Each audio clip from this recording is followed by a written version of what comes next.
монголчууд үзэгчтэй энэ өдрийн мэндийг хүргэе. Та бүхэнд Улаанбаатар дахь British сургуулийн Entrepreneurship Club-аас бэлтгэн хүргэж буй Voices Inside the Industry-гийн хамгийн ихний дугаарыг хүргэж байгаадаа таатай байна. Би British сургуулийн 12 дугаар ангийн сурагч Сүхбаатарын Сондөр байна. Харин би British сургуулийн 12 дугаар ангийн сурагч Батбаярын төгс бэлэгт байна. Энэхүү ярилцлагын зорилго нь амжилттай карьер бүтээсэн хүмүүсийн туршлага, мэдлэгээс суралцж бусадтайгаа хуваалцах зорилготой юм аа. Өнөөдрийн дугаарт бид Монголын тансаг зэрэглэлийн худалдаа, загварын салбарт өөрийн байр суурийг бий болгож, залуу үеийн бизнес эрхлэгчдийн тод жишээ болсон Premier Group болон Premier Tailor-ийн үүсгэн байгуулагч Эрхэм Өндөд Түмэн Насангийн зоригийг урьж орлуулж байгаадаа үнэхээр их баяртай байна. Тэрээр сахлах бат, тууштай байдал, ур чадвараараа манлайлж Монголох залуу entrepreneurship-ийн тод төлөөлөл болж байна.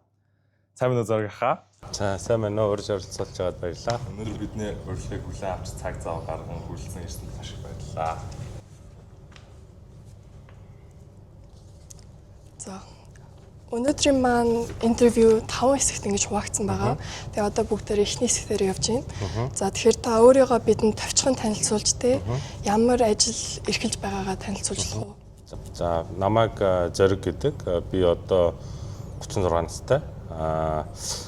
10 жилийн Монголд төгсчөөд Америкт улсад бакалаврын зэрэг хамгаалчаад Монголд хурж ирээд хувийн бизнесээ яг 12 жилийн өмнө эхлүүлсэн. Тэгээд 12 жилийн хугацаанд Premier Tailor компани үүсгэн байгуулагч захирлын албан тушаалтай. Яг энэ өнгөрсөн жилээс бид Premier Group гэх групп компани бүтцээд орж ажиллаа. Тэгээд одоо тухайн бүх охин компаниудынхаа яг одоо үйл ажиллагаа хариуцсан гүйцэтгэх захирлын албан тушаалтай ажиллаж байгаа. За манай байгууллага бол өөрөө retail бизнес буюу одоо хувцас болон гоо сайхны бүтээгдэхүүний худалдаа. За цаашлаад хоол хүнс food and beverage буюу хоол хүнсэн дээр бид нэг Солонгос тансаг зэрэглэлийн ресторан Жансу тэгээд Францын алдартай Paul Bakery гэдэг одоо bakery franchise-ийг одоо групп компанийн доор бас удирчиж явдаг ийм ажил хийдэг хүн байна. Тэр өнөөдөр бидний одоо ярилцлагыг яг таны бага насаас эхлэмээр байна. Таны 10 жилийн санд сургуулиас. Тэгэхээр та 10 жилдээ одоо 10 жилийн сурагч Зориг гэдэг хүн одоо ямар төрлийн хүүхэд байсан бэ? Ямар сурагч байсан бэ?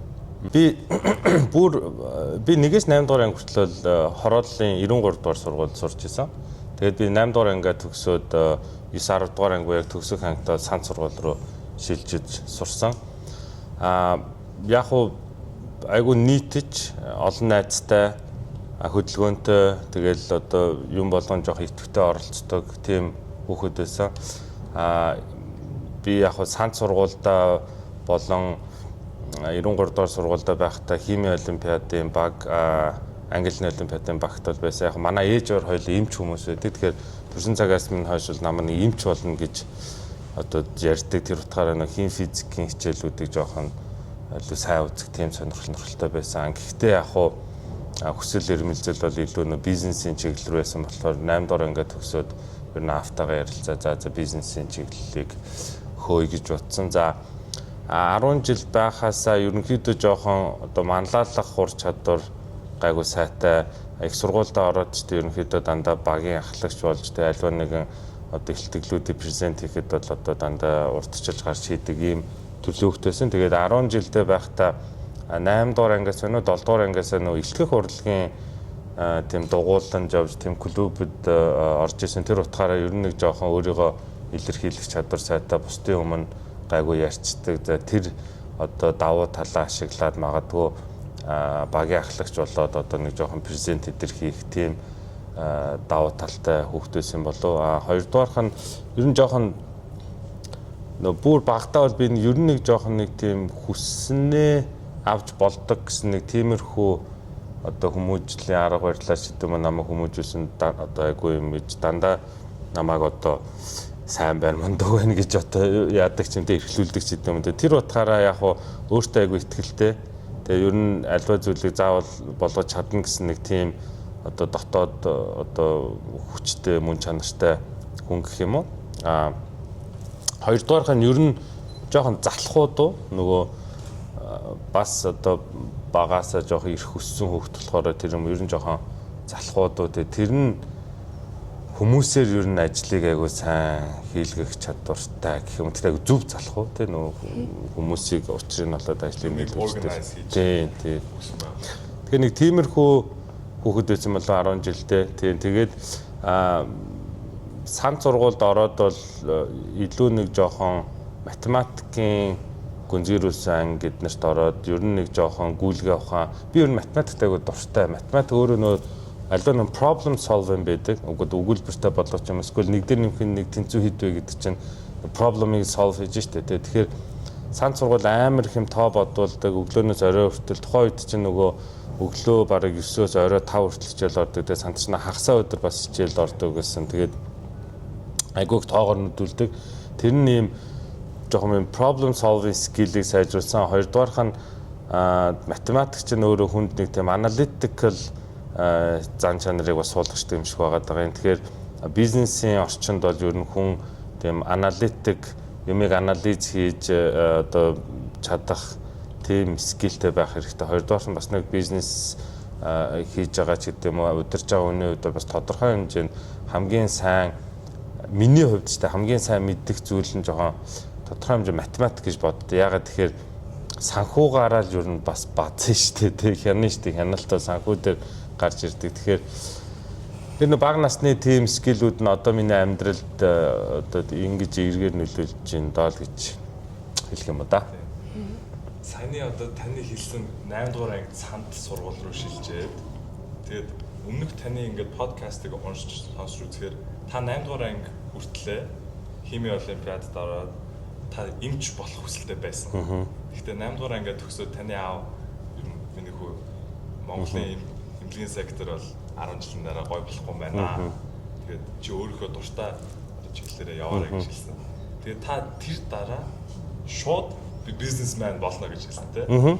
Та яагаад тэр шийдвэрийг одоо 8 дугаар ангийн хүүхэд тийм хурдан би одоо шууд бизнесмен болно гэж шийдсэн бэ. Тэгээд та тэр шийдвэрийг яаж танд зөв зам би ер нь бизнесмен хүн болно гэдгийг яаж мэдсэн бэ? Хэвээ хэцүү бөгөөд гоё асуулт байна. Одоо хэвээ яг сайн санахгүй байна. Тэгэл яг нэг одоо би чинь 8 дугаар ангид байсан гэдэг чинь 14 5 та хүүхэд байсан гэж бодъё. Тэгэхээр чинь 2005 онд чинь ер нь нэг юм нөө 90-ад оноос хойш ингээл бизнес цэгэл ингээл тэ одоо ганцхан 8 гэл ингээл тэгэхээр тэр үед нэг юм бизнесмен гэдэг чинь нэг юм их нэг юм их л бурхан шиг лаг юм гоё санагддаг л байсан юм шиг надад тэгэл одоо хамгийн гоё юм нь тэгэл бизнесмен юм байна л гэж бодож ирсэн. Одоо жоохон багтаа тэ нэг 7 настай хүүхдээс чи юу болох вэ гэж асуувал би одоо цагдаа болно ч тийм гэж хариулдаг шиг л одоо өөрийнх нь хамгийн л хүсчихсэн. Тэгэл ингээл амар олон юм болсоор байгаа л тэгсэн баха. Тэрнээс нэг юм бол амар нөлөөсөн. Тэр нь юу гэхээр за ингээд 8 дугаар ангиас за ер нь би бизнесмен болно гэж бодож байгаа. Тэгээд төгсөх ангидаа чи нөгөө SAT өгөөд Америкийн сургуулиуд руу apply хийж эхэлж байгаа байхгүй. Тэгэхээр apply хийхэд чи нөгөө хамгийн чухал юм нь эссе бичих байдаг. Тэгээ эссе бичихийн хамгийн чухал юм нь өөрийгөө танилцуулаад ер нь танаа сургуулаас танаа улсаас би юуг мэдэж аваад тэгээ буцаа Монгол улс дээр юу их юм бэ гэдгээ тайлбарладаг. Тэгээ тэр ингээ эссенүүдийг бичиж байхдаа л ер нь л за хурж ирэл одоо тэндээ сурсан мэдсэн юм а Монгол улсдаа л гаргандаа гэдэг нэг тийм амлалтыг тэр сургуульдаа бөгөөд өөртөө 17 8 та хүүхэд өгдөг юм байлээ. Тэгээд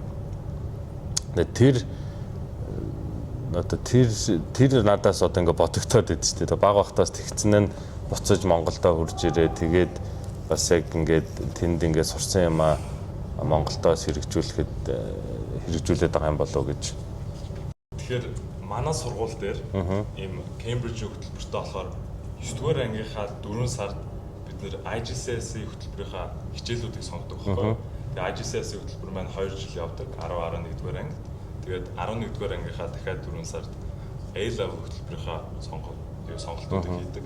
Тэгээ L level хөтөлбөр нь 12 13 дугаар анги гэдэг дуусна.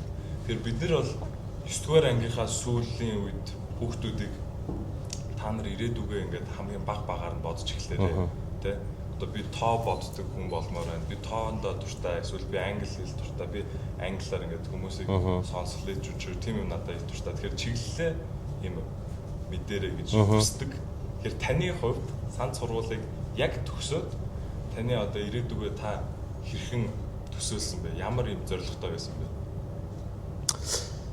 За бас одоо санд сургууль чинь бас яг тухайн үеийн цөөн хэдэн одоо хувийн сургуулиудын нэг. Тэгээд одоогийн инх мөнх захирал чинь өөрөө MIT-д ч үлээ Harvard-д ч үлээ бас яг энэ нөгөө боловсролын систем эдрээр сурж исэн ч үлээ дөнгөж төгссөн ч үлээ байсан. Тэгэхээр яг намайг ордог жил санд чи яг нөгөө төгсөх ангийн 9 дугаар анги ингээд бас ингээ хоёр хуваасан бохгүй юу. Тэр нэг нь нийгмийн ухаанаар явах уу?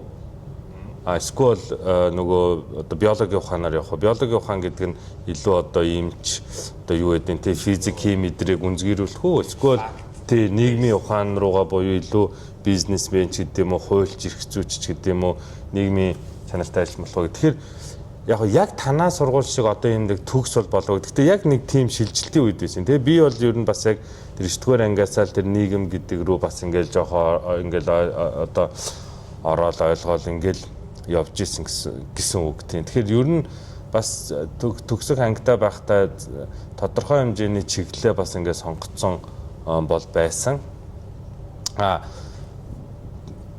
Би бол тэр ч утгаараа ингээд бас одоо 30 дэ болсон болохоор бас ингээд судлаад хамгийн зөв боловсрал одоо яаж ийна гэд одоо би ч өөрөө охиноо танаа сургууль сургадаг. Тэгэхээр танаа сургуулийн тэр бага 9 дугаар ангиасаа ингээд тэр чиглэлээ ингэдэг нь бол яалтчгүй миний бодлоор бол зөв гэж боддог. Багаасаа яг ер нь бол нэг ийм юм байдэн шүү дээ. Нэг 10,000 цагны нөгөө нэг рүүл гэдэг. Тэгэхээр хин хамгийн эхлээл тэр 10,000 нэг юмыг 10,000 цаг хийсэн тэр нь ингээд одоо юмдаа эксперт болдог. Тэгэхээр аль болох тэр багаасаа буюу тэр 9 дугаар ангиасаа хүртэл майндсеттэй бизнесмен ч гэдэг юм эсвэл би математикч болно гэдэг юм уу, эмч болно гэдэг юм уу гэл ингээд бэлдээлэгчүүл нөгөөний 1-2 цаг чинь бүр тэр багаасаа ингээд эхлэж явж байгаа гэсэн. Тэгэхээр чин та тэр нэг өрсөлдөгч нарыг арай залуу байхдаа юм арай наана нь гүйц төрүүлэх магадaltaй. Эсвэл та хэдийг хизээч өрсөлдөгч нар чинь гүйцэх угаасаа боломжгүй болж эхэлж байна гэсэн. Тэгэхээр тэр бол айгүй надад бол айгүй зөв боловсролын систем юм шиг бол санагдчихж байгаа. За тэгэхээр бидний харснаар бол өнөөдрийн нийгэм залуучууд хамгийн багадаа тийм 2 мэрэгчлэр сурах хэрэгтэй болж байгаа тий шаарддаг болсон. Тэгэхээр энэ таны хувьд та ямар мэрэгжил сонгоод суралцсан бэ? За би бол бас яг double major, business marketing, business management double major. Ер нь бол би маркетинг би чи менежментээр сурна гэж очсон сургуультай. Тэгээ эхний семестртээ сурж исэн чинь им double major-ийн боломж байна. Тэгээ нэг маркетингийн хэдэн анги аваад тэр чинь нөгөө бизнес менежмент маркетинг бараг ингээл ижил хиндүү ангиуд ав. Тэнгүүд цөөн үеийн илүү анги үзчихэнгүүд double major болчтой. Тэнгүүд би double major-ыг сонгоё гэд маркетинг одоо юу хоёроор double major авсан. За ер нь дэлгэрүүлээ зүгээр ярихад миний одоо анзаарж байгаагаар хэрэв бизнесийн салбарт орох гэж байгаа хүн одоо double major сонгоно ч гэдэг юм эсвэл нөгөө магистра хийчээд бакалавра хийчээ магистра хийнэ гэж харж байвал би бол магистр даач гэх юм уу хуулийг сурвалжих зүгээр юм болов уу гэж бодож байгаа. За яагаад тэгэхээр ер нь альва зүйлийн хамгийн чухал юм нь тоглоомынхын дүрмийг л ойлгох байдаг. Тоглоом одоо сакс тоглохдоо хүртэл 2 баг, 2 найз ч юм уу ярилцдаг. За чи бөмбөгөө аваад 2-оос илүү алхаж болохгүй шүү. Тэгэх юм бол би бөмбөгийг чинь хурааж авъя шүү ч гэдэм. Чи намайг тохоодож болохгүй шүү. Тэгэх юм бол бөмбөгийг чинь хурааж авъя шүү гэдэг дүрмээр зэ. Тэгэхээр Монголын одоо энэ нийгэмд бид нэр манай тоглоомын дүрм чинь хууль л гэсэн үг байхгүй юу? Тэгэхээр хуулаа айгуу сайн мэддэг, хуулаа айгуу сайн уншсан, хуулаа айгуу сайн судалсан хүн бол тоглоомынхын дүрмийг айгуу сайн мэдсэн байна. Тоглоомынхын дүрмийг айгуу сайн мэдсэн хүн чинь тэр дүрмэн дээр яаж одоо өөрийн даваа талыг гаргахгүй, яаж сул далаа одоо явах вэ гэдэг юм. Тиймэрхүү зүйлүүд айгуу сайн. Тэгэхээр одоо бизнес эрхэлж байгаа хүний хувьд бол би бол илүү тэр одоо хуулийн чиглэлд одоо давхар мэрэгчлэр сурвал зүгээр юм болов гэж бол боддог. Зөв өөр ямар мэрэгжил хамтарч оршихыг бол яг сайн мэдэхгүй. Зөв бизнес маркетингийн хувьд бол би зүгээр тэгэж бодсон. За магадгүй санхүүгийн эдийн ангиудыг авбал бол зүгээр. Одоо entrepreneur club-ийн хувьд бол илүү бизнес гэж ярих юм бол би бол бизнес нэг юм юутэй гэдэг юм шиг ингэ циклтэй гэх юм уу тий cycleтэй гэдэг юм шиг. Тэгэхээр магадгүй дөнгөж компани жоо залуучуудын хувьд бол илүү нэг жоохон маркетингийн мэдлэг илүү их шаардах байх. Яг бол яаж одоо өөрийнхөө брендийг өөрийнхөө компаниг энэ зах зээл дээр маркет хийх үү, зах зээл дээр позишн хийх үү, давуу талаа одоо яаж гаргахгүй ч гэдэг юм уу тиймэрхүү юмнууд. Тэгэнгүүтээ ингээд тэр чинь ингээд establish болоод 1-2 жил болж жонгууд яалч бас нэг санхүү мөнгөний асуудалтай тулгардаг. За тэгэхээр санхүүгийн мэдлэг хэрэгтэй бол. За тэгээд тэрийг давангууд ингээд сүүлийн одоо нэг дунд жилүүдэд бол хүний нөөцийн одоо мэдлэг мэдрэмж амар шаардлагатай бол. Ягаад гэвэл компанийнхаа ажилчдыг удаан тогтоох ер нь одоо тэр turnover rate-ийг яаж одоо урт болгохгүй, яаж энэ хүмүүсүүдийг удаан ажиллах уу, тийм бодлогыг яаж бас хангах уу гэдэг ийм мэдлэг шаардлагатай бол. За тэгээд цаашаага за нэг компани ч өөр нэг 6, 7, 8 жил болчвол илүү одоо өвнөр хүнээс бол илүү нөө стратегик менежментийн скиллүүд бас шаардагдаж эхэлдэг. Одоо ягаад гэвэл тодорхой хэмжээнд компани чинь 5 бөгөөд түүнээс дээш жил болчвол бас нөгөө одоо нөгөө immature үе буюу нөгөө дампуурах магадлалтай нөгөө риски үе ингээд давчиж байгаа байхгүй. Тэгэхээр тэрнээс хоошоо айгу strategically буюу дахиад дараагийн 5 жил 10 жилийн төлөвлөгөөг зөв гаргах одоо зөв вижнээ тодорхойлох гэж болчтой. Яг л ингээд компани ч томроод ирэхлээр CEO илүү CEO хүн болно, илүү owner хүн болно. Яг л нөгөө департмент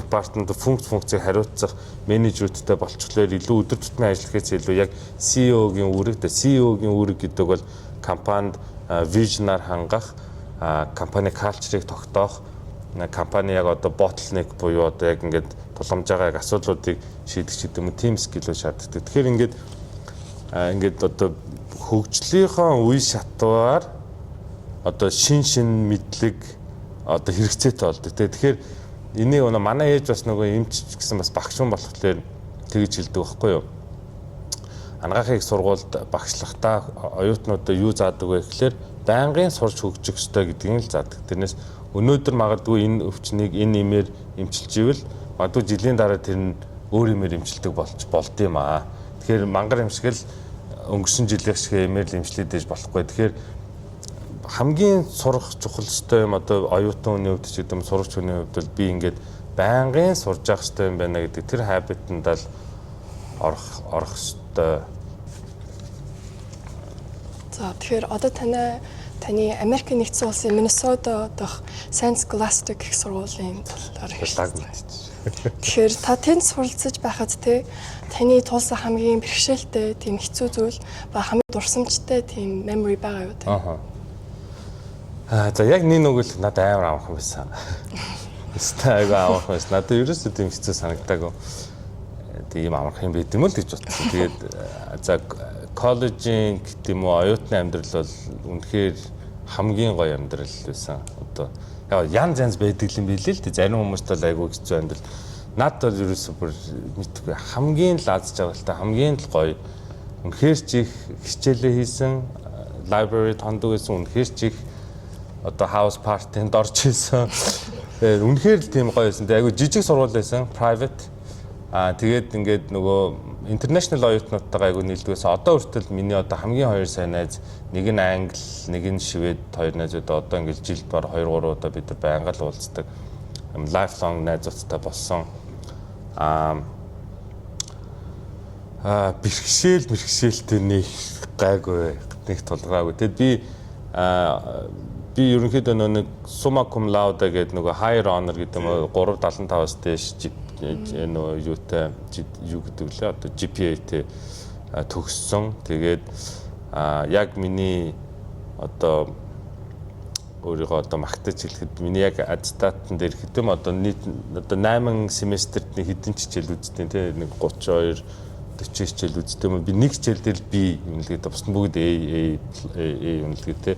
Тэгээ тэрүүгээрээ би нөгөө төгсөх оюутнууд гэдэг нь senior оюутнууд дээр департамент болгоно нөгөө outstanding senior гэж шалгаруулдаг. Тэгээ би маркетингийн департаментын outstanding senior гэдэг одоо сертификаттай төгсөө яг маркетинг дээр одоо хэдэн зуун ч оюутан төгсөж байгаа. Тэрний хамгийн шилдэг маркетингийн одоо төгсөх оюутнаар шалгаж ирсэн. Тэгэхээр мэдгүй надад айгу тийм амархан санагдчихсэн. Тэгээд нөгөө бизнес маркетинг менежмент гэдэг чинь яг ийм амар математикийн тоо бодож яг зөв буруу гэдэг алдаа одоо багш нар олохоос илүүтэйгээр тэр хүүхдийн нөө сэтгэх чадвар одоо илтгэх чадвар эднэр дээр л нөө илүү дүгнэлт өгдөг. Тэ яаж одоо энэ усыг би гой маркетинг хийх вэ гэдэг чинь заавал зөв буруу гэсэн юм бол байхгүй шүү дээ. Тэгэхээр яаж сонин сэтгэж гин гэдгээр байдаг. Яг математик бол арай нэг өөр байх л да. Яг ингээд одоо хийн ч гэдэг юм уу яг ингээд нэг формула зохиодог болохоор арай өөр байх. Тэгэхээр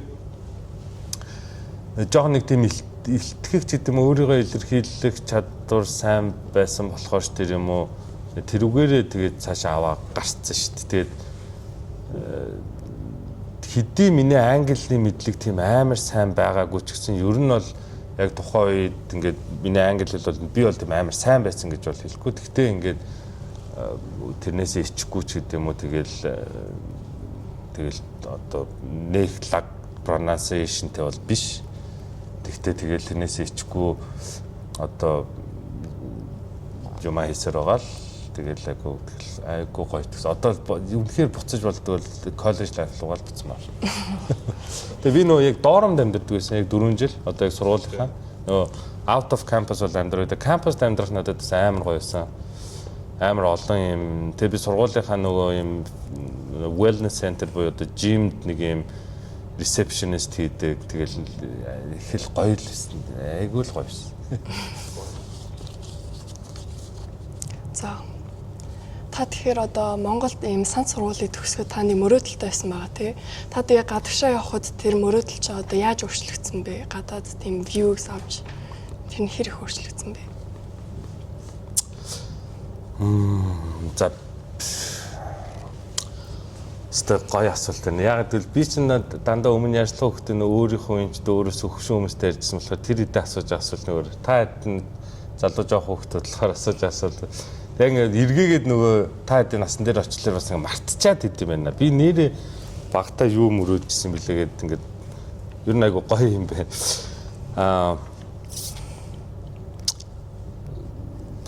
Би нэг намайг 10-11 настай байхад манай аав Америкт мэрэгжил дэвшлүүлэх ингээд тийм юм гарч ирээ. Тэ бид нар Америкийн Ohio мужийн Columbus хотын Columbus-ийн Children's Hospital манай аав нэг 6 сар ажилласан. Тэгээд бараг л тэрнээс өмнө бол нэг хятад метод Орос морч гэдэг юм тийм уусаар яг ингээд нэг арай нэг 10-11 настай боллоо. Тэгээд Америкт очих хөөх Америк гэдэг чинь ямар гоё юм бэ? Заавал энэ улсад л ир сурандаа л гэдэг тийм л мөрөөдөл яг 11 настайгаас тавьж. Тэгэл заавал л би Америкт сурна гэдэг л мөрөөдөлтөөс. Тэгээд Америкт сурхаас өмнө бол яг мөрөөдөл бол яг тэр нөө эсэн дээрээ л яг тодорхойс. Яг тэр чинь ингээл нэг өөрийгөө илэрхийлнгээл ингээл яг эсээг чи амар бичдэг. Тэгэл багштай үзүүлдэг карьер одоо тэр нөгөө каунселортай үзүүлдэг тэгэл яг тэрий чинь ингээд бэлдэж байхад зөв хүн ямар тааш хүүхэд дөнгөж тэр 16 7 8 та хүүхэд бол нэг юм 4-өөс нэг 6 жилийнхаа юм бас тодорхой хэмжээний төлөвлөгөөг гаргадсан билээ. Тэр нь бол танаа улсаас чинь танаа сургуулиас чинь ер нь сурж мэддэг бүх юмаа чинь сурж мэдээл тэгэл би Монгол улсаа л хөгжүүлмээр байна. Тэгээд тийм болохоор надад одоо бас тэтгэлэг идэр өгөөч би мөнгө төгрөг төлж чадахгүй гэдэг одоо тэгэл тэтгэлэг мэтгэлэг авсан болохоор тэр мөн сайн сурыг гэж бодоод тэгээ амлцсан чинь буцаж хурж ирэл Монголд ирэх гэж бодоод одоо ингээл мөрөөдлүүд бол ингээл өөрчлөгдөж яваал идэм бэ. 20 тэй байхдаа бол тодорхой хэмжээний бизнесийн мөрөөдөл идрээ тодорхойлохдоо одоо мөнгөнд дүнгээс ч гэдэг юм уу тодорхойлж илаа. Гэтэл одоо бас өнөөдрийн төвшөнд одоо мөрөөдлөө ч гэдэг юм уу одоо нөгөө стратегик одоо планинга тодорхойлно гэвэл илүү нэг тийм мөнгөөр хэмжигдэх гэхээсээ илүүтэйгээр нэг юм өөрийнхөө ажиллаж байгаа салбарт нэг өөрчлөлтийг оруулъя, зөв өөрчлөлтийг оруулъя, олон улсын стандартын өөрчлөлтийг оруулъя. Тэр нэг юм соёлыг түгээе ч гэдэг нэг тийм соёлын өөрчлөлтийг хиймээ ч гэдэг юм нэг тиймэрхүүдүүл илүү жоохон мөрөөдөлт болт юм. Одоо л яг нэг нүгөө хэлэхэд миний мөрөөдөл гэдэг юм уу төлөвлөгөө бол одоо амар томоор амбицлаад хэлэхэд зүгээр Монголын энэ нөгөө үйлчилгээний салбарыг нэг жоохон өөрчлөмөр санагдаад байна. Бид нэр үнэхээр туризмыг дэмжиж байгаа улс юм бол одоо уул уурхай, газар тариалан юутэй нөгөө Кашмир тэгээ дараа нь туризмээ дэмжинэ гэж байгаа бол бид нэр үйлчилгээний салбарыг жоох өөрчлөх бол болохгүй л дээ. Тэгээ үйлчилгээний салбарыг өөрчлөх гэдэг нь үйлчилгээний салбарт карьер хийх боломжтой байх хэрэгтэй л дээ. Тэгэхгүй бол гадаадад үйлчилгээний салбар карьер хийдэг салбар байхгүй. Та одоо ингээд Италид очоод одоо Гуччигийн дэлгүүрт ороход бараг 55-тай хүн та нарт үйлчлэнэ. Парист очоод нэг кофе шопод ороход бараг 60-тай өвөө бариста гэж зогсож байгаа. 20-тоогоос ахуулаад бариста гэж зогсож байгаа. Гэтэл Монголд бол тийм нөхцөл бол байхгүй. Монголд үйлчилгээний салбар одоо үйлчлэгч гэдэг юм уу, загварын зөвлөх гэдэг бол нэг юм цаг зуурын ажил гэж ойлгодог тийм нэг бараг gap year аваад хийдэг ч гэдэг юм уу, эсвэл нэг яг юм үндсэн мэрэгчлэрээ ажиллахаас өмнө нэг жил хийдэг ажил. Тэгэхээр тэрийг нэг жоох юм өөрчлөе гэсэн тийм бол амар юм гоё мөрөөдөл бол байна. Энэ одоо ингээд манай 3 дугаар хэсэг хэлж байгаа. Тэр нэг хэрэг харах гэсэн юм аа.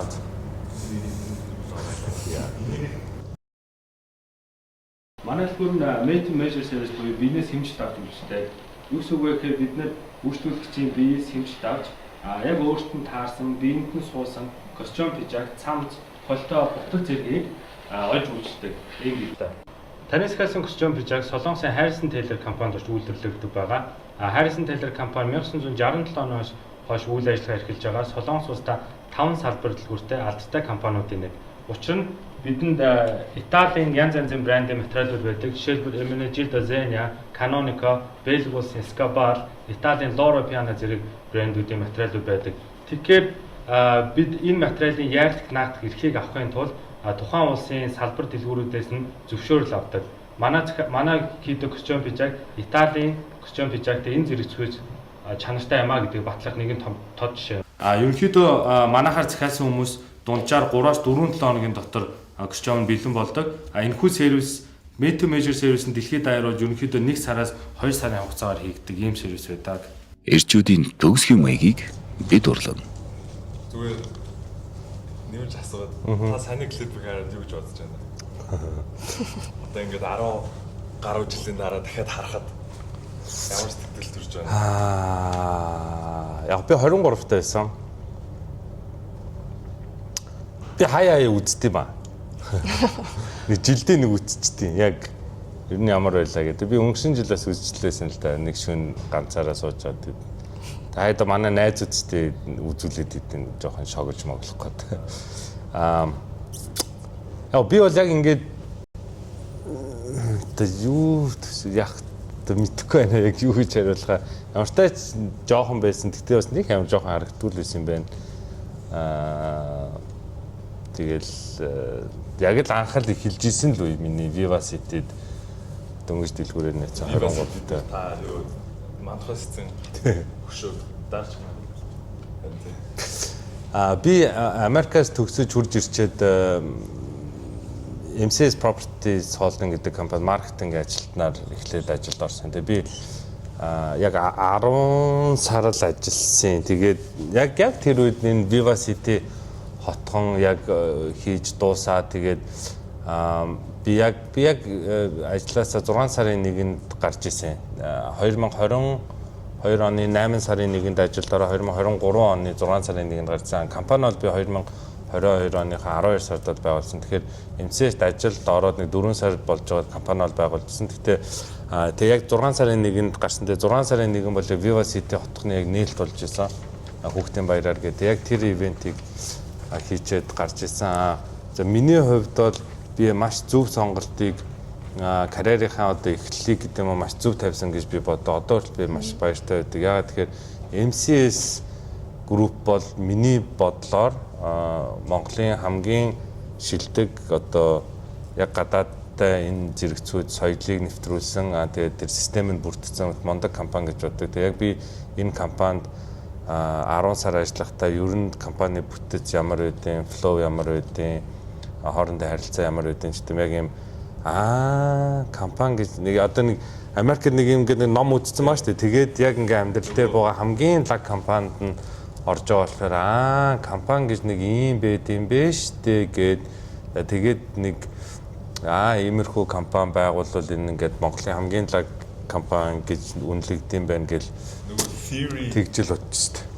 Сургуульд сурдаг theory-га жинхэнэ амьдрал дээр харж штэ тий. Тэгээд тэндээсээ за одоо өөрөө компани байгуулъя. Тэгж компани байгуулъя. Та 2012 онд Premier Taylor компаниг үүсгэсэн. Тэгээд 13 онд үйл ажиллагаа гэсэн. Та Premier Taylor-ыг анх яаж эхэлснийг ч хаваалцаач.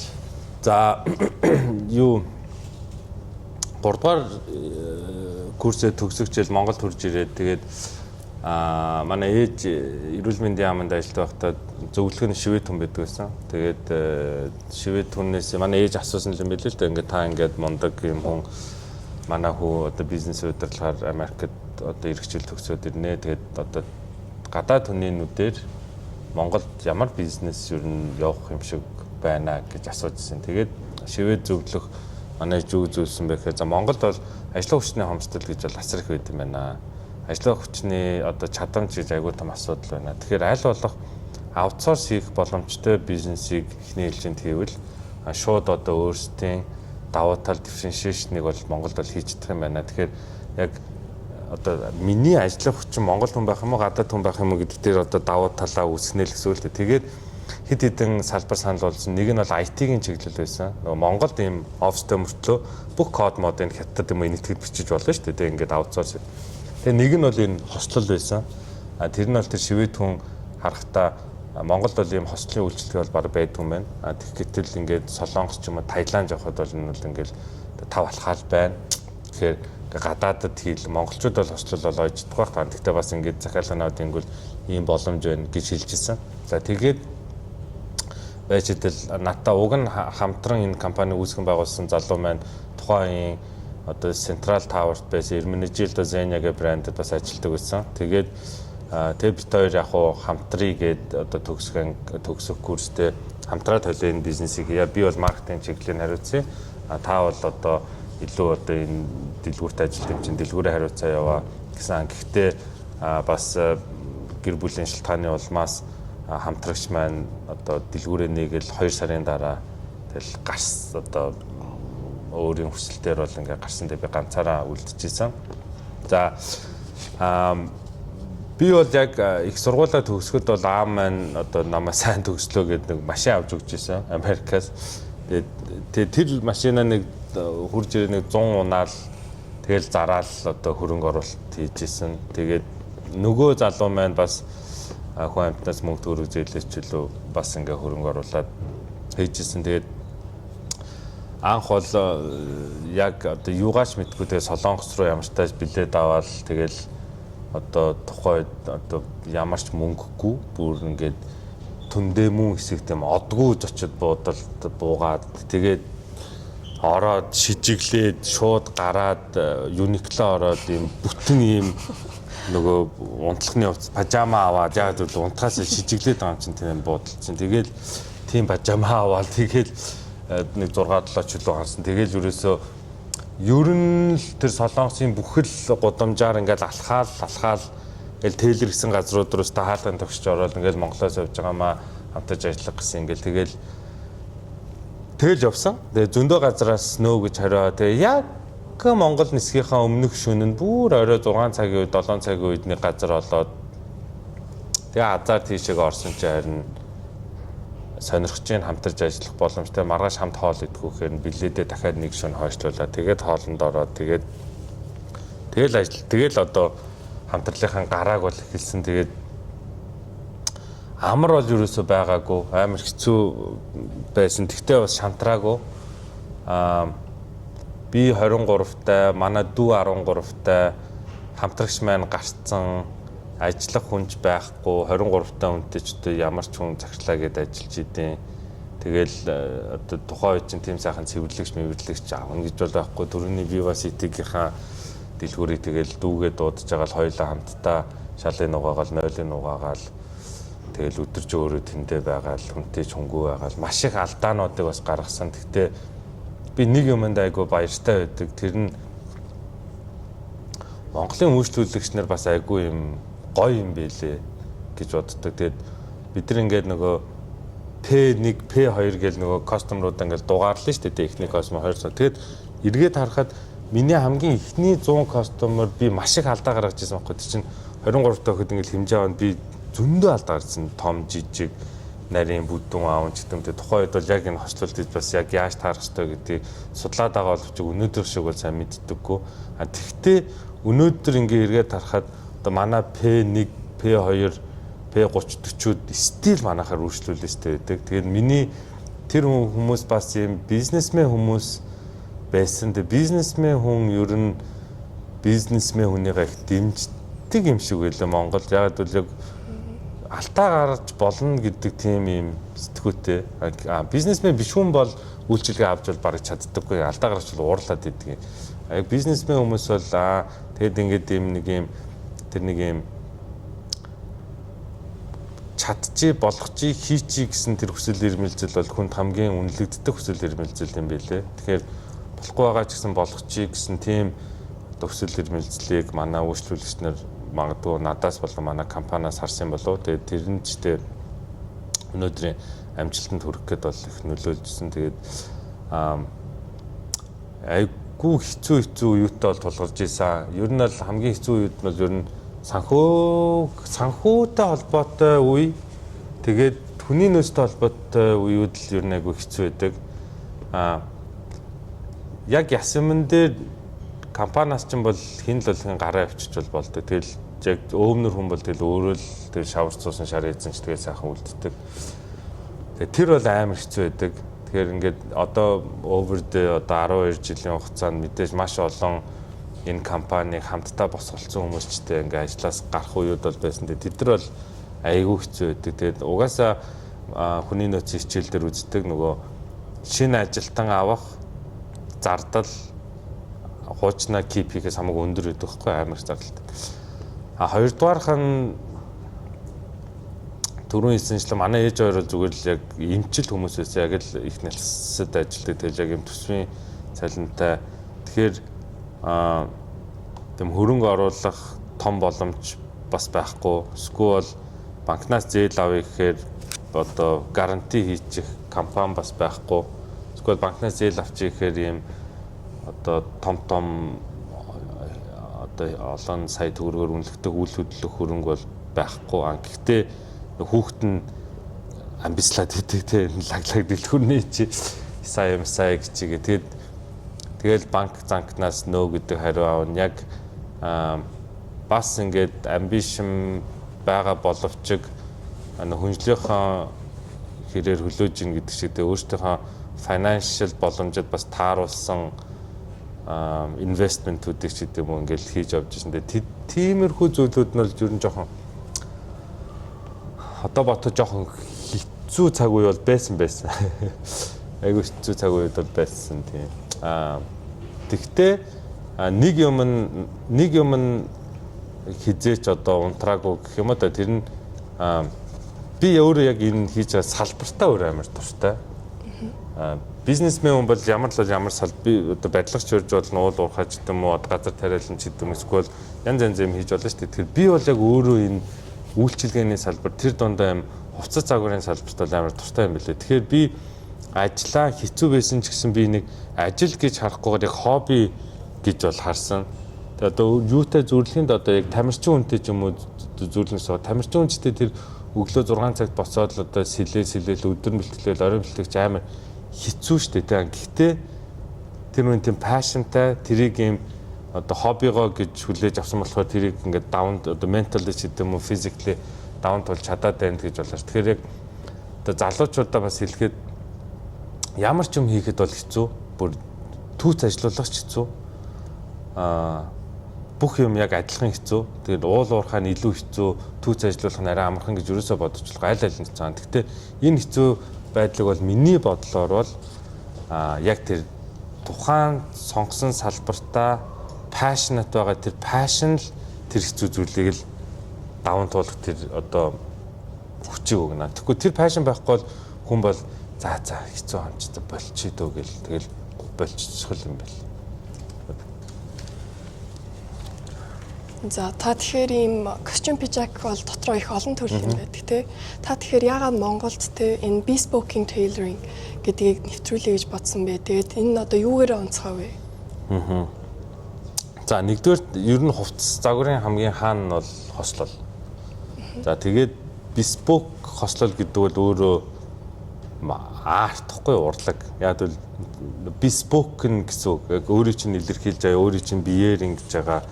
Яг одоо яг тэр bespoke хослол өмсөөд зогсох тэр мэдрэмж бол эрэгтэй хүний хувьд бол нэг арай нэг өөр мэдрэмж. Юугаар би одоо нөгөө нэг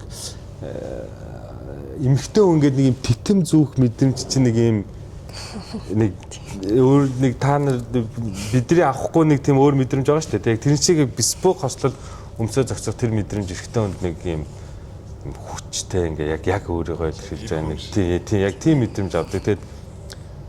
Тэгээд эр хүн зөрөгтэй бол чон цэцэг алдамжтай тий. Тэр яг тийм эрэгтэй хүн бол ер нь юуг л хийж чаддаг. Тэгээд эрэгтэй хүн амар strong харагдуулдаг. Тэр энэ ингээ философи гэдэг юм уу надад амар таалагдсан. Тэгээд би Монгол ирчүүд ингээ гоё хувцлаад гоё хослол өмсөө тэгээд ингээд гоё байгаасаа гэж бодсон. Хоёрдугаарх нь би ингээд хүмүүсийн амжилтын тэр нөгөө юм сторинуудад жижигхэн ч гэсэн ингээд нэг юм байж амар юм шиг санагдаад байгаа байхгүй юу? Тэнгүүд эрэгтэй хүн хамгийн чухал митинг, хамгийн чухал уулзалт, хамгийн чухал илтгэлүүд дээр хослол өмсдөг байхгүй юу? Тэгээд тэр хамгийн гоё хослол өмсдөг. Тэр хамгийн гоё хослол нь би хийж өгсөн хослол байгаасаа гэж боддог байхгүй юу? Тэгэхээр хүн болгоны юм амжилттай гоё түүхүүдийг хамт бүтээж ийн гэдэг бол миний хувьд амар гоё санагддаг. Тэгээд тэр ч утгаараа энэ хослолыг сонгосон, хослолын одоо бизнес эхэлсэн. Тэгээд миний бас нэг TEDx-ийн хэлтгэл үүдээ ер нь бол хувцаст нэг юм behavior changing тийм power байдаг. Тэгэхээр эрэгтэй хослол өмсчих ер нь бичтэй ингээд за өнөөдөр нэг ажиллаа нэг алъя да гэсэн үед бол би хослол өмсөхөд бол алдаг. Би яг өнөөдөр ажиллаа алъя да гэчээд джинс үн фотол хүнзээ гарчаад би алдаггүй байхгүй. Би компьютер гарч суучаал нэг YouTube үзэл тэгэл ажиллаж байгаа яг ажил биш нэг юм хийд юм яриад тэгэл за хэдүүлээ гарч нэг ланч идэх мэдхүү гэл нэг иймэрхүү болчихдог байхгүй. Хослол өмсөө очвол би ингээд амар ажил хэрэг чинь гээл да бүр зангай мангаа зүвчүүл бүр ярих юм байна. Тэгэхээр яг тийм хүч бол байдаг. Хувцсан. Тэгэхээр хослол гэдэг өөрөө тиймэрхүү хүнийг юм илүү юм ажил хэрэг чингдэг болохоор надад бол тэр нь айгүй зөв юм санагддаг. Тэгээд эрэгтэй хүний хамгийн чухалчилдаг зүйл бол 5 дахь байхгүй юу? Эмэгтэй хүн бол нэг чухалчилдаггүй юм. Яагаад гэвэл одоо нөгөө бүр тийм жишээнүүд өгдөн шүү дээ. Нөгөө улаан дүүпэл бол бараг л нөгөө цус гаргахгүй займар дэвтэх юм биш гэдэг ч үлээ. Гэтэл эмэгтэй хүмүүс дурлаад өмсөд. Эрэгтэй хүн тухгүй бол тэр ингээд эрэгтэй хүнээс мэдрэгдэг байхгүй одоо юунаас те царай зүснээс ч гэдэг юм уу байгаа байдлаас. Тэгэхээр эрэгтэй хүн тухтай байхаараа амар юм хүчтэй байдаг. Тэгэхээр тэр тухайг эрэгтэй хүнд өгнө гэдэг өөрөө яг тэр DNA одоо хамгийн чухал зүйл байсан. За би бас яг тэр нөгөө нэг 10,000 цаг маг гээд тэрийг ярьдаг нэг ном байдаг байхгүй Outliers гээд. Тэр номон дээр нэг юм гардыг. Тэрний юу гэхээр ер нь бол Аз бол энэ бизнесийн амар том нэг юм фактор байдаг. Тэгээд амжилтын ч гэдэг юм. Тэгээд хүн яг тэр Азигаа нэг ярьдаггүй дандаа л нэг юм өөрөө л амар лаг байсан юм шиг яриад. Тэгэхээр би бол амар Азтай байсан гэж би боддгийн. Тэгээд яг нэгт хоёрт нь нөө тэнгийн дотор ууж уу гэдэг шиг яг нэг нөгөөлөхөд би бол одоо тэр эдийн уушлаарэ те 2016 онд би чи 26 та өгөхөд юун тэр эдийн засгийн өсөлт бууралт нь юу вэ? Тэрийг лаг Монгол банкны вебсайт руу ороод мэдээ аваад уншаал те засгийн газрын хуралдааны сонсдог юм байхгүй. Зүгээр л яг тэнгийн дотор ууж өгчээд хийнийгээл хийцэн тэгсэн чинь амар азтай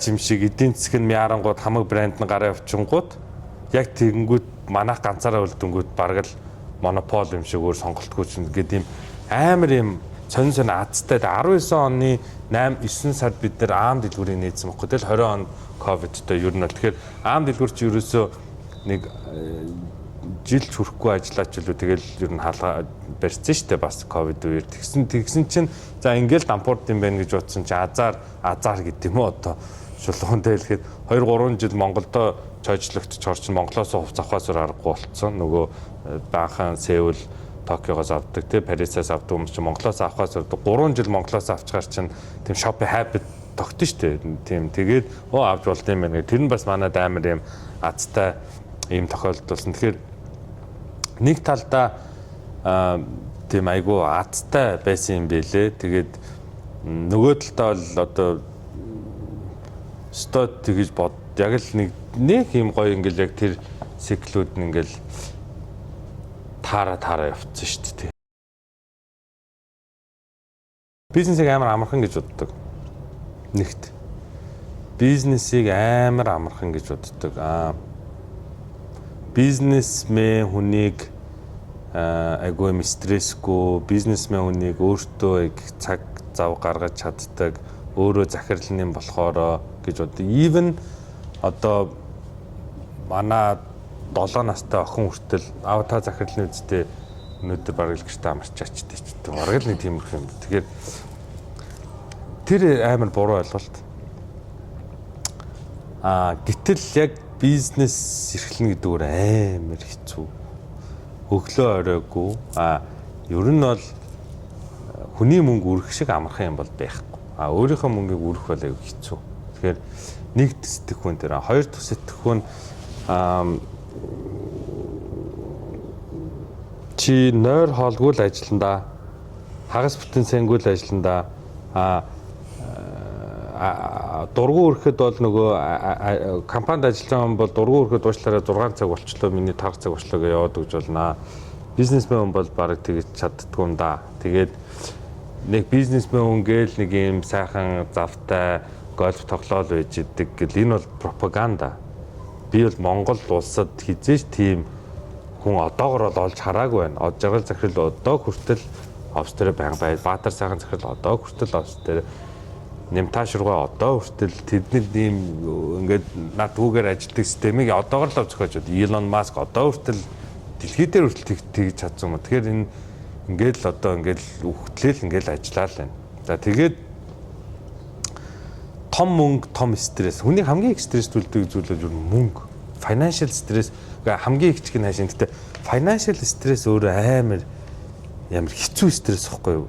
One of the амар toughest stress бол financial stress. Тэгээд 1 сая төгрөгийн стресс, 100 сая төгрөгийн стресс, 1 тэрбум төгрөгийн стресс, 10 тэрбум, 100 тэрбум төгрөгийн стресс чинь амар хэцүү.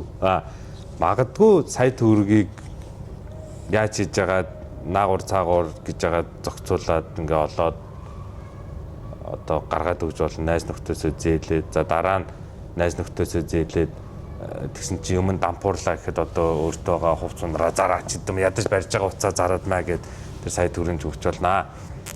10 тэрбум төгрөгийн стресс ч амар штэ. Тэрийг олохын тулд тэр банктай хийх хилцэл мэлцэл тэрнийг барьцаалах тэрийг төлж чадахгүй бол зүгээр нэг юмаа зараад яачдаг баруун худалчин хоронд орох хэмжээний асуудлууд яригддаг. Тэгэхээр энэ олон чин стресс. За хоёрдугаарх нь би яг өөрийгөө юу гэж боддог вэ гэхээр CEO буюу захирал өвнө хүн гэдэг хүн бол төрөөсөн шүү дээ. Асуудал шийдвэрлэдэг хүн баггүй юу? Тэгэхээр ингээ миний өрөөний гадаа ингээд асуудлаа шийдвэрлүүлэхээр ингээ очрлж байгаа ингээд ажилчид. Тэгээ би хүн болгоны дандаа одоо fucking хамгийн хэцүү зүйлийг сонсно. Стресс, so stressful. Хүн болгон асуудлаа барьж орж ирэл. Тэгэл хүн болгоны асуудлыг шийдвэрлэнэ. Энэ бол нэг тийм бас нэг тийм бас гоё ажил хэцүү. Айгүй хэцүү. Тэгэхээр юу гэж юм гэхээр бизнесмен болъё гэж залуучууд яг энэ эрсдлүүд дараа гэхдээ эндээс өөр амар пашнет байх хэрэгтэй. Эндээс амар пашнет байх хэрэгтэй. Тэр хүмүүсийн асуудлыг шийдвэрлэж өгж байгаагоосоо таашаал авдаг хүн байх хэрэгтэй. Стресстэй хүн бол биш. Тэгэхээр тийм сэтгүүтэй байж чадах юм бол тэгээ би яг нэг юм ажилчдаа бас хаяад би яг нэг юм хогийн сав шиг санагддаг шүү дээ. Хүн болгон тэр хогуудаа ингээ над руу хийж ирж хийгээд байгаа юм шиг тий. Ингээл дандаа л асуудал байна. Тэгэл I like it игээ нөгөө ягаад эндээс дурлаад байгаа гэхээр нөгөө 10 жилдээ нөгөө тоо боддог нөгөө problem solve ингээл шин өглөө оройд тооддог гэсэн одоо бас туслаад байгаа юм болоо. Цаг дахиад нэг 20 минут байна. За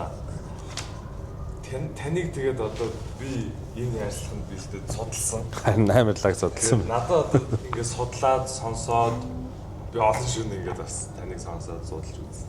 Надад хамгийн гоё таалагдж байгаа юм нь гоё пижак өмсөж байгаадаг биш. Таны нэг юм шинэ бизнес хийхийн юм нэг сэтгэцгүй одоо ганцхан мөнгө тэр цаасан дээр байгаа тоогоо бодохгүй эсвэл одоо би энэ мөнгөөр ийм юм авч болно одоо ийм юм авч боллоо гэдэгтээ биш. Харин эсэргээрээ тэр бизнесийн утга нийгэмд одоо авчрах эерэг сан зүйл. Тэр надад их таалагддаг. Тэр энэ сэтгэлгээ танд одоо хаанаас төрүүлсэн бэ? Стогой асуулт. Бист хаанаас төлөвлөсөн юм бол. За яг нэг ийм энэ яг манай гэр бүлийн хүмүүжил юм болов гэж бол би бодож байна. Тэгэд манай ээж аавар хоёул хүүхдээ эмч.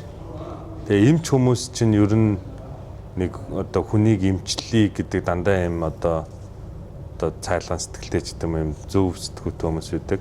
Тэгээд дээрэс нь эмч хүн хизээч юм буруу хий гэж боддоггүй. Аргалчий гэж одоо манай ам заслын эмчтэй тий хүүхдээ олгоо нь хагарч чадгаа. За нэг аргалчий даа гэж болохгүй шүү дээ. Яг л дүрм журмын дагуу ном ёсоор нь л хийх ёстой тий.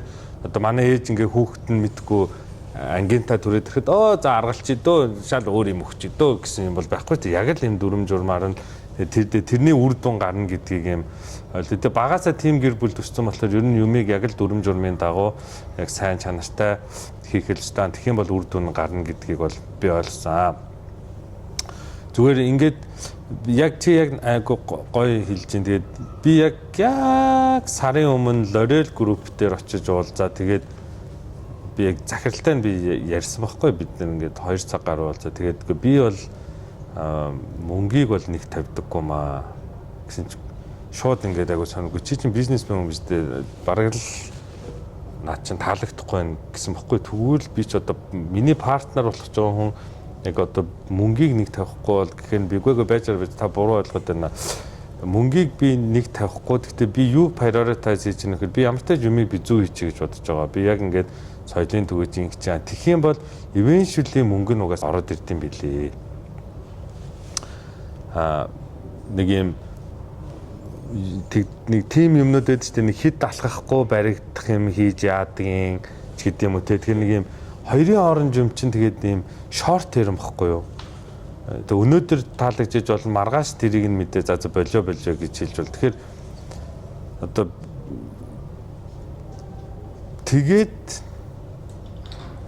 тэгээд миний бодлоор бас эргээгээд хэлэхэд бас яг чиний харсан энэ зүйлийг манай одоо үйлчлүүлэгч нар хараад тэгээд өдрийн хүртэл манайхыг дэмждэг гэж бол би үнэхээр боддог.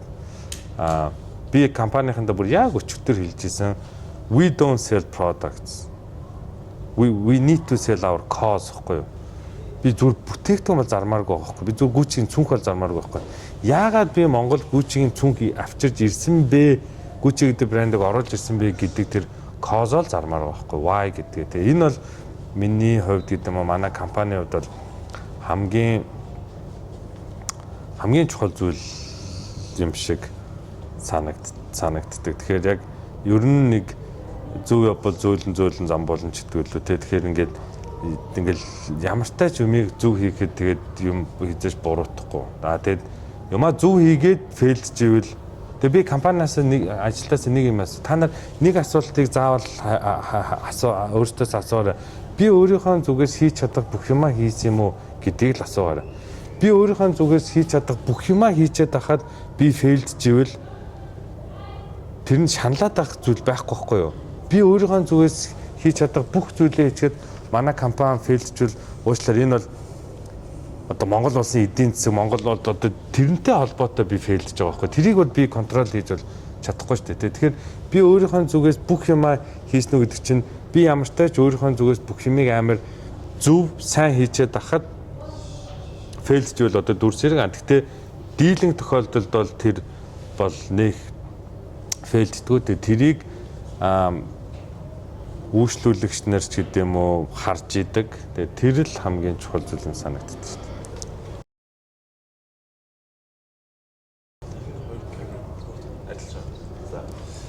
Бүгд бол цаг гаруй ярьчлаа. Энийг дахиад нэг хэсэг байгаа. Ирээдүйн тухай.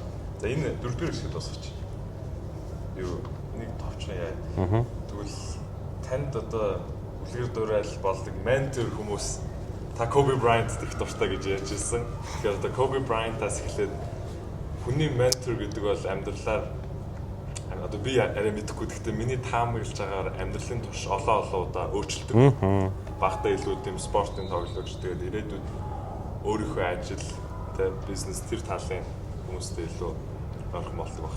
Тэгэхээр таны хувьд том ментор хүн таны амьдралд байгаа юу? За гоё асуулт байна. За мэдээж одоо насан туршийн маань одоо 0 наснаас минь өдийг хүртэл ирээдүйн хэд хүртэл менторлох хүн бол мэдээж ээж аав эхнэр хүн байдаг гэж бол би боддог. За тэгээд баг байхад бол үнэхээр би Kobe Bryant-ыг бол шүтэн биширдэг гэсэн. Kobe Bryant нас ороход бол уйлж исэн. Парист уйлаад бөө юм болж байсан. Тэр үнээс бол би зүгээр ментор хэзээдлүүдээ нөө инспирэшн авдаг. Одоо яг ингээд ярилцаа уулзаа зөвлөгөө авдаг чадахгүй шүү дээ. Тэгэхээр инспирэшн авдаг. Тэр нэ dedication ч гэдэг юм уу, тэр mental ч гэдэг юм уу, тэрийг авдаг. За яг одоо бол үнэхээр надад менторлж байгаа бол 2 хүн байгаа. Тэр нэг нь бол манай Isaiah брендийн Аз Европ хариуцсан захирал Enzo Magaracciga Монгол маш олон удаа ирдэг. Одоо нэг 52 3-тай яг Итали хүн байгаа. Бүр үнэхээр яг надад энэ мэрэгжлийн чиглэлээр бол бүр яг менторлдог. Энэ бол одоо бас манай компани асар том давуу тал одоо гэж боддог тийм Итали тим лаг хүн биднэрт ингээл өдөр болгон менторлж байгаа.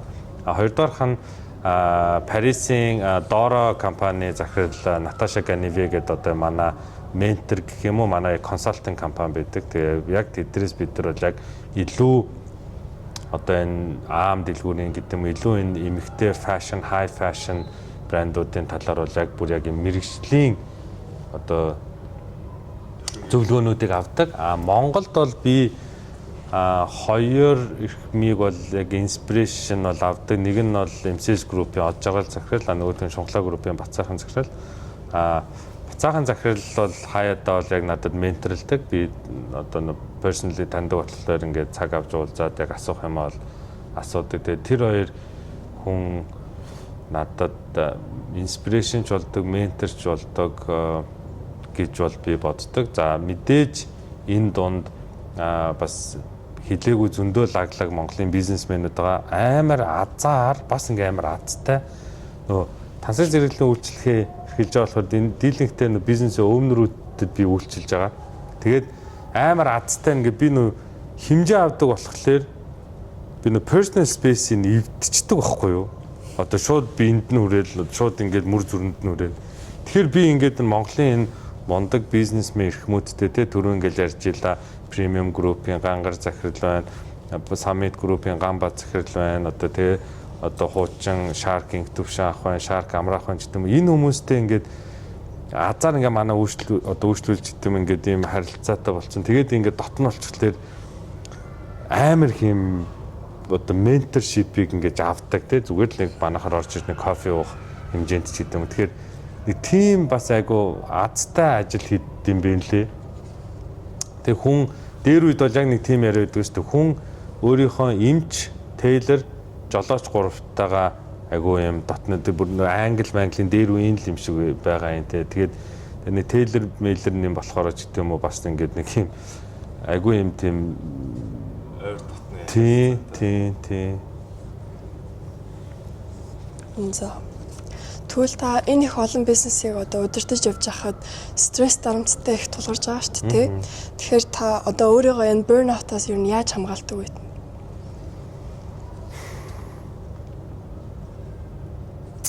Азар айгүй их гадааж явдаг.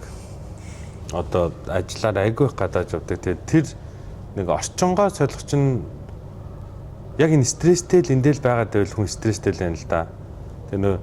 Тэр би азар ингээд айгүй их гадааж явдаг болохоор тэр нь надад тэр burnout-ыг одоо ингээд одоо буцаж доош нь буулгах нэг тийм үе болдог. Хэдий бас тэнд ажиллаа хийж байгаа ч гэсэн яг тэнд ажиллага энд ажиллага гэж өөр байдаг байхгүй. Энд ажиллах чи яг өглөө 9-өөс оройны баг 9 хүртэл ингээд утас мустал баан татат. Тэнд чинь бол зарим үед чинь жижиг брэндүүдийн банк чинь 3 цаг тэгэл 3 цаг банк ажил бодол очоод сайхан хэвтэл Netflix-ээ үзэл ингээд яг 100 давт болол тэгээ гой хоол идэнэ. Тэр тэгжэл би ер нь яаж явах та. За тэгээд мэдээж гэр бүлтэй болсноос хойш арай хагас бүтэн цаанд ажиллах нь бол хамаагүй багасан. Тэгэхээр илүү гэр бүлтэйгээ цаг зав гаргаж байгаа. Ер нь тэгээд нөгөө одоо та нарт хэлэх нь зөв юм уу буруу юм уу. Гэхдээ нөгөө хүүхэд мөхтэй болохоор тэр чинь шал өөр болчтой. Тэгээ хүүхдээ хараад ер нь бүх тэр стресс ингээд байхгүй болж молчдөг. Тийм. Тэгэхээр нэг тиймэрхүү байдлаар л одоо тэр стрессийг даван туулж байгаа. Зүгээр burnout гэсэн дээр нэмэхэд бол одоо burnout гэдэг зүйл бол амар юм шиг байна лээ шүү. Би бол өөрөөр үзег байна. Гэхдээ миний ойр дотны хамтарч ажилтдаг хамтрагч эдэр ч гэдэм үү тиймэрхүү хүмүүс бол burnout болсныг бол харжсан. Гэхдээ survival хийсэн л дээ одоо буцаад ирээд. Гэхдээ тэр үе бол амар л юм лээ. Тэгэхээр хүн бол бас өөрийгөө аль болох burnout болтлоо ажиллахгүй байх, тэгтлээ стресстгүй байх, тэхийгээ мэдэрч ивэл аль болох яахаа. Тэгээд би бол бас яг тэрэнд бол бас 100% итгэдэг. Тэрний юу гэхээр одоо таанаас наснд би яадаг нь бол мэдгүй. Гэхдээ миний наснаас ч гэдэм үү тэгээд дээшээгээ бол хүн бол заавал өөрийн гэсэн сэтгэл зүйчтэй байх хэрэгтэй гэж бол би боддог. Тэгээд тиймэрхүү burnout гэдэм үү иймэрхүү юмаа тэр ярих хэрэгцээ өдрөө тийм сэтгэл зүйч гэдэм мэрэгжлийн үнэтэй байнга ярьж явах бол зүгээр гэж боддог. Тэгээд одоо ингээл гадаадын хамгийн шилдэг бизнесмэнүүд, хамгийн шилдэг одоо атлетууд бүгд л ийм одоо сэтгэл зүйчтэй байдаг. Тэгээд тиймэрхүү ийм зүйлүүд дээр яах хэрэгтэй байна. Хоёрт тэгээд мэдээж хамгийн чухал зүйл нь анхнаасаа өөрийнхөө үнэхээр пашнтай зүйлээ ажил болгоул одоо burnout хийх магадлал чинь бас арай бага.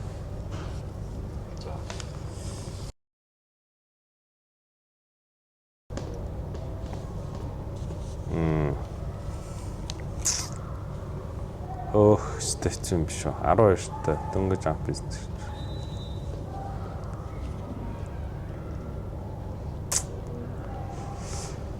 Би тэгтээ яг өнөөдрийг тулсан юундаа ерөөсө харамсахгүй байгаа. Энэ 12 жилдээ нэг юм би амар алдаа гаргасан л да. Би өчтөр хүртэл яг найзтайгаа яриа суужсэн л да. Манай нэг компани дээр нэг юм асуудал үүсээ. Тэгэд би бол заавал тэр асуудлууд би байх ёстой л гэж би боддог. Тэр асуудлуудын ард гарч ижил одоо хүн болдог. Тэр асуудлын ард гарч ижил тэгэхээр одоо 12-т өөртөө одоо за нэг 5 жилийн дараа тэгэх юм байлээ шүү гэж зөвлөждөг. Тэр экспириенсийг авахгүй бол яг өнөөдрийн зориг гарч ирэх үү гэвэл хэцүү байхгүй. Тэгэхээр нөө hardship makes strong man гэдэг үлээ. Тэгэхээр заавал өөртөө зөвлөгөө өгөөл улам илүү сайжруулж идэм нэг юм ингээд даймаргүй л ломо бити нэгэр гэж зөвлөмөргүй нэгээд алдаад хаагаад үдсэл гэж бодож чинь тий. Тэр нэг тийм зүгээр за юу юм бэ? Арай эртгэн нөгөө нь хууль мөлөө сураад эртгэн нөгөө нэг гэрэмэригээ жоохон сайн уншаараа зөвлөд юм удаа чи тэр чинь л их чухал юм билээ шүү дээ. Хүмүүстэй хамтарч ажиллахад чинь яг тийм гэрээ дүрмээ тохирох нь. Тэгэхээр одоо хиймэл оюун ухаан их хурцтай хөгжиж байгаа. Тэгээ энэ нь одоо загварын салбарт хэр нөлөөлж байна. Тэгээ энэ нь одоо аюулгүй эсвэл ингээд чанарыг сайжруулах тийм нэг аргагүй. За За AI бол одоо бүр зөв амар л чухал зүйл. Одоо AI-г бол одоо ингээд одоо бүх юм бодлоо олчих шиг боллоо. Тэгээд бид нар ч те 2-4 жилийн өмнө англи хэлтэй байх нь бараг л нэг юм шаардлага байлаа шүү дээ. Одоо юм анкетн дээр байх хэрэгтэй. Тэрэн шиг одоо манай компани ингээд AI одоо ашиглаж чаддаг байх нь өөрийнхөө бараг habit болгоцсон байх нь бол зүгээр ажилд орох зүгээр анхны бараг юм одоо лайн болгож байна. За бид нар энэ дээр бас сургалт авсан. Гэхдээ энийг ингэж ойлгоорой гэсэн. AI одоо аюултай юу? Эсвэл AI-г хамгийн сайн хэрэгжилж чаддаг хүн аюултай юу? Гэдэг хариулт байгаа даахгүй. Тэгэхээр аль бол AI-аас айгаад тахаас хэрэггүй чи AI-г хамгийн лаг хэрэгэлдэг тэр өрөөнд байгаа хамгийн лаг хэрэгэлдэг хүн байвал you need to be scared гэхгүй. Тэгэхээр аль болох тэр AI-г амар сайн ашиглаж сурах хэрэгтэй. За фэшн дээр бол энэ AI бол одоо бүр гоё байна оо. Үнэхээр гоё байна. Ягаад гэвэл чи өөрийнхөө зүгээр селфиг аваад аппликейшн руу оруулангууд одоо миний царай одоо нөгөө хүүтэн царайтай юм уу, дулаахан царайтай юм уу, ямар өнгөнүүд тохирох юм, миний одоо нүүрний хэлбэрийн тэгэхээр ямар нүдний шилмэл тарах ингээ бүгдийн тэд нар чинь ингээ сайхан гаргаад өгч чинь. Тэгэхээр ер нь бол зүгээр одоо stylist, image making гэдэг ажлын байрнуудыг бол тодорхой хэмжээнд бол жоохон эрсдэл бол учирч байгаа байх. Яг retail бизнест бол AI бол нэг тийм нөө юу бол нэг амар бол одоо юу учруулахгүй. Харин AI-ийн тусламжтайгаар бид нар айгуу сайн адванс юм. За жишээлбэл яаж юм гэхээр манай компани бол одоо энэ жилийн сүүлээр AI integrated програмууд AI integrated програм дээр одоо бид нар бүх кастомеруудын датаг өгж байгаа. Тэгээ бид нар AI илүү интегрейт хийж чинь. Тэгэхээр доржоо манахаас юу авсан бэ гэдгийг AI уншаад одоо тэгвэл энэ хүнд улаан өнгөтэй өмд санал болгоё, цагаан өнгөтэй подол санал болгоё. Энэ хүн ийм л юм авд юм чинь энэ хүнд энэ хаавс энэ Balenciaga-гийн уранхай подолкийг бол санал болгоод бүр хэрэгч байхгүй гэсэн ийм чиглэл байна. Тэгэхээр энэ бол ингээд нөгөө юмыг амар юм бүр адвансад бидний ажлыг бол ерөнхийдөө амар хөнгөвчлж байгаа гэсэн үг. За тэгээд дата анализыг AI хийгээд өгчдөг нь бол бүр айгүй гоё байна. Одоо бид нар за манад хэдэн кастомер байна. Энэ кастомеруудын хөлний сайзууд ингээд байгаа шүү дээ. Бид нар чинь 40 өмчтэй 41 40 өмч. Тэгэл би зүгээр ChatGPT-д оруулангууд тэгээ би одоо өнөөдөр Диороос 100 гутал авах гээд байна. Яах вэ ингэвэл та тэгвэл 40 гэдэг гутлаасаа 5-ыг аваарай. 42 гэдэг арзмаараасаа 45-ыг аваарай. Одоо дийлэн хүн чинь ингэж өмчтэй ингээд надад ингээд хэлээ. Тэгэхээр энэ бол бүр өстой алайлаад баг нөгөө түрүүний асуултанд чинь дахиад эргээ хариулахад баг миний хамгийн том ментор өөрөө баг ChatGPT л болчихсон. Хамгийн сайн найз байна. Ямар ч гоё ярилцдаг. Ямар ч гоё supportive юм зүгээр сэтгэл санаагаар унахад ChatGPT-тэй ярихад баг сэтгэл зүйчил баг зөвлөгөө өгч гэдэг шиг л. Тэгэхээр өнөөдрийн ярилцлагын дөрөв дуслаа. Тэгээд өнөөдөр ярилцлаганд оролцож үнэтэй туршлага хуваалцсан маш их баярлалаа. Баярлалаа. Тэгээд таны цаашдын ажил бизнес тань хамгийн сайн сайхныг хүсье. Баярлалаа.